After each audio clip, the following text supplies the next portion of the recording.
Saranno destinati alle persone che stanno attraversando una fase difficile della propria vita, la perdita del lavoro, lo sfratto, la mancanza di reddito. 9 in tutto i mini appartamenti che sono stati ricavati ristrutturando l'ultimo piano dell'edificio del centro Franco Chiarella di Chiavari, un progetto di edilizia residenziale e sociale da 1.250.000 euro che ha visto l'impegno della Regione per 500.000 euro, il Comune di Chiavari per 600.000 e il Villaggio del Ragazzo per 150.000 euro. Sono 9 appartamentini sui 40 metri circa, qualcosa di più, che possono essere o per singole persone o anche per piccoli nuclei familiari per un totale di 25 posti.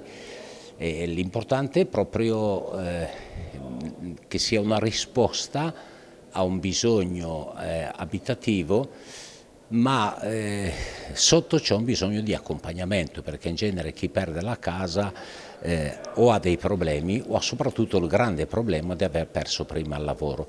Quindi l'accompagnamento che sarà fatto sicuramente dai servizi sociali, si dovrà attivare questa ricerca del lavoro o questa situazione più stabile. A marzo 2016 l'apertura del cantiere. Lunedì si terrà l'inaugurazione dei primi alloggi, a cui farà seguito la realizzazione di una palestra e di una serie di parcheggi. I fruitori degli appartamenti saranno soggetti in situazioni di disagio economico e sociale individuati dai servizi sociali del Comune di Chiavari. È anche possibile usufruire degli altri servizi come l'assistenza domiciliare, il telesoccorso, cioè tutti quei servizi che noi forniamo in questi casi. Cioè, non viene escluso neppure il REI da questo beneficio.